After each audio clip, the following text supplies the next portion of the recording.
स्वागत है आप सभी का मेरे इस YouTube चैनल में आकाश शर्मा अम्बराक्ष। आज मैं जिस व्यक्ति के बारे में बात करने वाला हूं, अपराधी ना रहते हुए भी अपराधियों के साथ रहकर उसने इतिहासकार में अपना नाम दर्ज किया और ऐसा कारनामा किया जिसे सोचकर ही हमारे अंदर रोंगटे खड़े हो जाएंगे। और वो कारनामा कोई छोटा मोटा कारनामा नहीं था जिसे आज हम सुनकर और आप भी यदि सुनते हैं तो आपके अंदर रोंगटे खड़े हो जाएंगे। इसको करना मुश्किल नहीं, नामुमकिन था। उस अकेले शख्स ने ऐसा वो कारनामा कर दिया जिससे आज हमारे देश में, इंडिया में, भारत में उसका नाम जाना जाता है।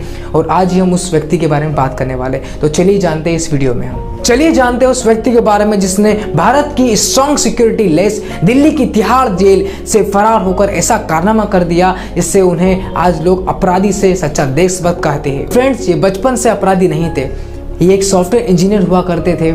लाइफ में एक ऐसा मोमेंट आया, इनकी इतना दयनीय मोमेंट आया जिससे उन्हें एक सॉफ्टवेयर इंजीनियर से अपराधी बना दिया गया, जिसने आज तक कभी किसी व्यक्ति को गाली तक नहीं दी। इस पे सेक्शन 302 और 304 लाइफ इम्प्रिजमेंट, उम्र कैद की सज़ा सुना दी गई।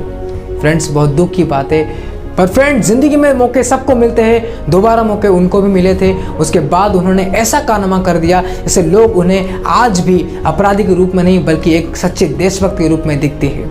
और वो मोमेंट कोई छोटा मोटा मूवमेंट नहीं था जिसे सुनकर रोंगटे खड़े होने वाले मूवमेंट थे, इसमें उनकी जान भी जा सकती थी। अपनी जान पर खेलकर वो कारनामा कर दिया, इसलिए आज सभी लोग उन्हें एक देशभक्त के रूप में जानते हैं। तो इस वीडियो को अंत तक देखिए। फ्रेंड्स, मूवमेंट तो बहुत सारे होते हैं, पर उस मूवमेंट के बीच में ऐसी रुकावटें आती है, ऐसी मुसीबतें आती है कि इंसान मर तक जाता है, पर उसके बावजूद भी वो कारनामा करके दिखाता है। तो वो इंसिडेंट के बारे में हम आपको बताएंगे फुल डिटेल में। आप वीडियो को पूरा अंत तक देखिएगा। सिंह राणा, जिसे आज एक सच्चा देशभक्त मानते हैं लोग, तो इस वीडियो को अंत तक जरूर देखिएगा। चलिए शुरू करते हैं उनकी फुल डिटेल। अर्ली लाइफ की बात करूं तो शेर सिंह राणा जी का जन्म 1976 में हुआ था। 21 साल की उम्र में एक ऐसी घटना घटी उनकी लाइफ में, इसके लिए वो कभी जिंदगी में तैयारी नहीं थे। हुआ यह था कि वो असेंबली हॉल में मौजूद थे। उस समय फुलवा देवी, जिसे बैंडेड क्वीन कहा जाता है, वो बाहर जैसे निकली असेंबली हॉल से तो कुछ लोगों ने उनके सामने गोलीबारी कर दी, उन पर गोलियां चला दी, जिसमें उनकी और उनके बॉडीगार्ड की मृत्यु हो गई। और उस मौत के आरोपी को, मुख्य आरोपी शेर सिंह राणा जी को ठहराया गया। पकड़े तो 12 लोग गए थे, पर उसमें से 12 में से 11 लोगों को बरी कर दिया गया, पर मुख्य आरोपी के रूप में शेर सिंह राणा जी को कहा गया था। ये घटना होने के बाद वो वहाँ से फरार हो गए थे। ये रिपोर्ट और साथ ही साथ वहाँ मौजूद फूलन देवी जी की सिस्टर और वहाँ मौजूद उनके कुछ सहभागी रिश्तेदार, उन्होंने खुद ने सबूत दिया है कि वो सभी के सभी मंकी कैप पहने हुए थे। तो सवाल ये उठता है कि जब मंकी कैप पहने हुए थे तो कैसे दिल्ली की पुलिस ने शेर सिंह राणा जी को पहचान लिया गया? तो चलिए जानते हैं आगे का सच। एक इंटरव्यू में खुद शेर सिंह राणा जी ने